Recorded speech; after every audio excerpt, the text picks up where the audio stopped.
Hello friends, ಎಲ್ರಿಗೂ ನಮಸ್ಕಾರ. ಇವತ್ತಿನ ವಿಡಿಯೋದಲ್ಲಿ ತುಂಬಾ ಸುಲಭವಾಗಿ ರುಚಿಕರವಾದಂಥ ಕ್ರಿಸ್ಪಿಯಾದ ಒಂದು ಟೀ ಟೈಮ್ ಸ್ನ್ಯಾಕ್ಸ್ ರೆಸಿಪಿನ ಶೇರ್ ಮಾಡ್ತಾ ಇದ್ದೀನಿ. ತುಂಬ ಚೆನ್ನಾಗಿರುತ್ತೆ. ಬನ್ನಿ ಮಾಡೋದು ಹೇಗೆ ಅಂತ ಒಂದ್ಸಲ ನೋಡ್ಕೊಂಬರೋಣ. ಮೊದಲು ಒಂದು ಅಗಲವಾದಂಥ ಪಾತ್ರೆಗೆ 2 ಕಪ್ನಷ್ಟು ಗೋಧಿ ಹಿಟ್ಟು ಹಾಕ್ಕೊಂಡಿದ್ದೀನಿ. ಆಮೇಲೆ ಒಂದು ಮಿಕ್ಸಿ ಜಾರ್ನಲ್ಲಿ ಅದೇ ಕಪ್ನಿಂದ 2 ಕಪ್ ಗೋಧಿ ಹಿಟ್ಟಿಗೆ 3/4 ಕಪ್ನಷ್ಟು ಸಕ್ಕರೆ ಹಾಕ್ಕೊತಾ ಇದ್ದೀನಿ. ಆಮೇಲೆ ಇದಕ್ಕೆ ಒಂದು 4 ಏಲಕ್ಕಿಯನ್ನು ಈ ರೀತಿ ಬಿಡಿಸಿ ಹಾಕ್ಕೊತಾ ಇದ್ದೀನಿ. ಈಗ ಇದನ್ನು ಸ್ಮೂತಾಗಿ ಗ್ರೈಂಡ್ ಮಾಡ್ಕೊಂಬರೋಣ.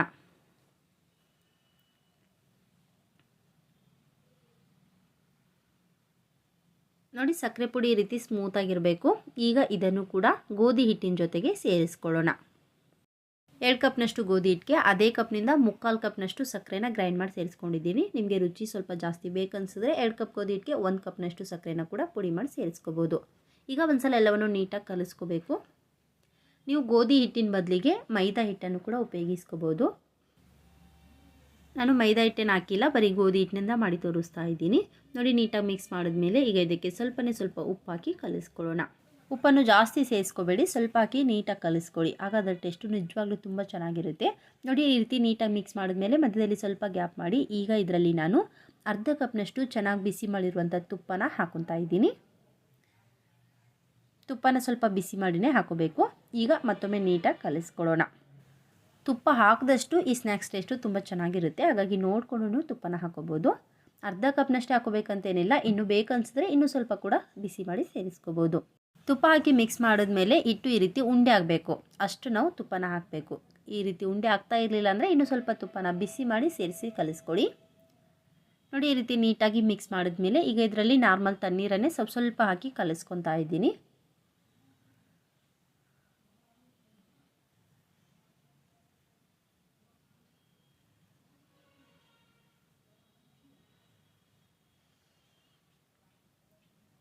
ಒಂದೇ ಸಲಕ್ಕೆ ಜಾಸ್ತಿ ನೀರು ಸೇರಿಸ್ಕೋಬೇಡಿ, ಸ್ವಲ್ಪ ನೀರು ಹಾಕಿ ಹಿಟ್ಟನ್ನು ಆದಷ್ಟು ಗಟ್ಟಿಯಾಗಿಯೇ ಕಲಸಿಟ್ಕೊಳ್ಳಿ. ಹಿಟ್ಟು ಎಷ್ಟು ಗಟ್ಟಿ ಇರುತ್ತೆ ನೋಡಿ, ಸ್ನ್ಯಾಕ್ಸ್ ಕೂಡ ಅಷ್ಟೇ ಗರ್ಗರಿಯಾಗಿ ಕ್ರಿಸ್ಪಿಯಾಗಿ ಬರುತ್ತೆ. ಹಾಗಾಗಿ ಸ್ವಲ್ಪ ನೀರು ಹಾಕಿ ಹಿಟ್ಟನ್ನು ಆದಷ್ಟು ಗಟ್ಟಿಯಾಗಿಯೇ ಕಲಸಿಟ್ಕೊಳ್ಳಿ.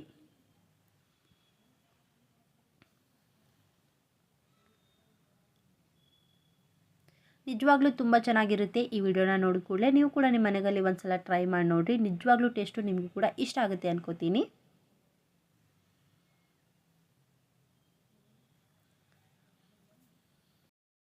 ನೋಡಿ, ಹಿಟ್ಟನ್ನು ಈ ರೀತಿ ಗಟ್ಟಿಯಾಗಿಯೇ ಕಲಿಸ್ಕೊಂಡಿದ್ದೀನಿ. ತುಂಬ ಚೆನ್ನಾಗಿ ರೆಡಿಯಾಗಿದೆ. ಹಿಟ್ಟು ಈ ರೀತಿ ಗಟ್ಟಿನೇ ಇರಬೇಕು. ಸಾಫ್ಟಾಗಿ ಕಲಿಸಿದ್ರೆ ಲಟ್ಸ್ಬೇಕಾದ್ರೆ ನಾವು ಕೆಳಗಡೆ ಕಲ್ಗೆಲ್ಲ ಅಂಟ್ಕೊಂಡ್ಬಿಡುತ್ತೆ. ಹಾಗಾಗಿ ಹಿಟ್ಟನ್ನು ಈ ರೀತಿ ಗಟ್ಟಿಯಾಗಿ ಕಲಿಸ್ಕೊಳ್ಳಿ. ನೋಡಿ, ತುಂಬ ಚೆನ್ನಾಗಿ ರೆಡಿಯಾಗಿದೆ. ಈಗ ಇದನ್ನು ಒಂದು 10 ನಿಮಿಷ ನೆನೆಲಿಕ್ಕೆ ಬಿಡೋಣ. ನೋಡಿ, ಒಂದು 10 ನಿಮಿಷ ಆದಮೇಲೆ ಎಷ್ಟು ಬೇಕೋ ಅಷ್ಟು ಹಿಟ್ಟನ್ನು ತೊಗೊಂಡು ಚೆನ್ನಾಗಿ ಉಂಡೆನ ಮಾಡಿ ಚಪಾತಿ ಥರ ಲಟ್ಟಿಸ್ಕೊಳ್ಳೋಣ. ಮಿಕ್ಕಿರೋ ಹಿಟ್ಟನ್ನು ಮುಚ್ಚಿಡ್ರಿ. ನೋಡಿ, ಸ್ವಲ್ಪ ದಪ್ಪ ಸೈಜಲ್ಲೇ ಉಂಡೆನ ಮಾಡ್ಕೋಬೇಕು. ಒಳಗಡೆಯಿಂದ ಸ್ನ್ಯಾಕ್ಸು ಪದರಾಗಿ ಅಥವಾ ಲೇಯರ್ ಆಗಿ ಚೆನ್ನಾಗಿ ಬರಬೇಕು ಅಂದರೆ ನಾವು ಹಿಟ್ಟನ್ನು ಈ ರೀತಿ ಮಾಡ್ಕೋಬೇಕು. ನೋಡಿ, ಚೆನ್ನಾಗಿ ಲಟ್ಟಿಸ್ಕೋಬೇಕು. ಲಟ್ಸಿದ ಮೇಲೆ ಈ ರೀತಿ ಫೋಲ್ಡ್ ಮಾಡಿ ಮತ್ತೆ ನಾವು ಈ ರೀತಿ ಲಟ್ಸಿದ್ರೆ ಹಿಟ್ಟು ನಮಗೆ ಇನ್ನೂ ಸ್ವಲ್ಪ ಗಟ್ಟಿಯಾಗುತ್ತೆ ಮತ್ತು ಸ್ನ್ಯಾಕ್ಸು ಒಳಗಡೆಯಿಂದ ಲೇಯರ್ ಆಗಿ ತುಂಬ ಚೆನ್ನಾಗಿ ಬರುತ್ತೆ. ಹಾಗಾಗಿ ಲಟ್ಟುಣಿಗೆಯಿಂದ ಹಿಟ್ಟನ್ನು ಈ ರೀತಿ ಸ್ವಲ್ಪ ಸ್ಮ್ಯಾಶ್ ಮಾಡ್ಕೊಳ್ಳಿ.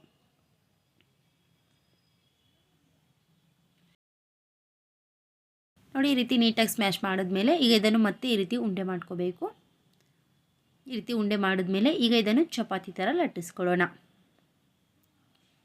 ಲಟ್ಟಿಸುವಾಗ ಇದಕ್ಕೆ ಕೆಳಗಡೆ ನೀವು ಮೈದಾ ಹಿಟ್ಟು, ಗೋಧಿ ಹಿಟ್ಟು, ಅಕ್ಕಿ ಹಿಟ್ಟು ಯಾವುದು ಹಚ್ಕೊಳ್ಳೋದೇನು ಬೇಡ, ಹಾಗೆ ಲಟ್ಟಿಸ್ಕೊಳ್ಳಿ. ಆದಷ್ಟು ದಪ್ಪ ಇರಬೇಕು, ಜಾಸ್ತಿ ತೆಳ್ಳಗೆ ಮಾಡೋಕ್ಕೆ ಹೋಗಬೇಡಿ.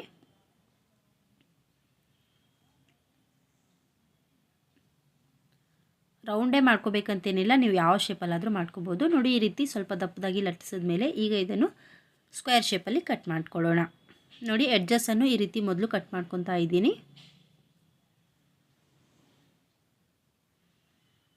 ನೋಡಿ, ಎಡ್ಜಸ್ಸಲ್ಲಿರೋದನ್ನು ಎಲ್ಲವನ್ನು ತೆಗೆದ್ಮೇಲೆ ಚಿಕ್ಕ ಪೀಸಲ್ಲಿ ಕಟ್ ಮಾಡ್ಕೊಳ್ಳೋಣ.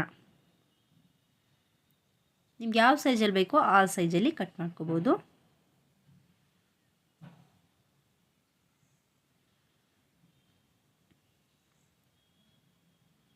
ಮುಂಚೆನೇ ಹೇಳಿದಾಗೆ ಹಿಟ್ಟನ್ನು ನೀವು ಗಟ್ಟಿಯಾಗಿ ಕಲಿಸ್ಕೊಂಡ್ರೆ ಈ ರೀತಿ ನೀಟಾಗಿ ಕಟ್ಟಾಗುತ್ತೆ ಮತ್ತು ಶೇಪ್ಸು ಕೂಡ ತುಂಬ ಚೆನ್ನಾಗಿ ಬರುತ್ತೆ ಮತ್ತು ಕೆಳಗಡೆ ಎಲ್ಲೂ ಅಂಟ್ಕೊಳ್ಳೋದಿಲ್ಲ.